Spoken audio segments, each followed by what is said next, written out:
शहबाज शरीफ ने इंतखाबात की हामी भर ली, इंतखाबात का ऐलान कब होगा? वजीर आजम शहबाज शरीफ ने 15 माह बाद आम इंतखाबात कराने की हामी भर ली। वजीर आजम शहबाज शरीफ ने तुर्क सरकारी टीवी को दिए गए इंटरव्यू में पाकिस्तान सियासत और आम इंतखाबात के हवाले से पूछे गए सवालात के जवाबात दिए। सहाफ़ी ने वजीर आजम से इस्तफसार किया कि क्या आम इंतखाबात मुकर्ररा वक्त पर होंगे। जवाब देते हुए शहबाज शरीफ ने कहा, जी बिल्कुल, अब से 15 माह बाद आम इंतखाबात कराने की कोशिश करेंगे।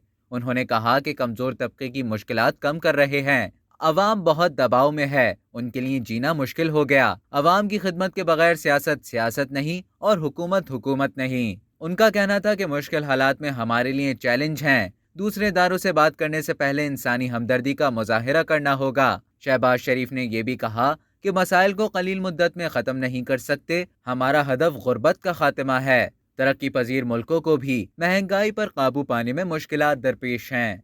अब तक के लिए इतना ही। मजीद खबरों और न्यूज़ अपडेट्स के लिए डेली जंग को सब्सक्राइब करें और बेल आइकन पर क्लिक करें ताकि ताज़ा तरीन वीडियोज़ का नोटिफिकेशन आपको बर वक्त मौसूल हो।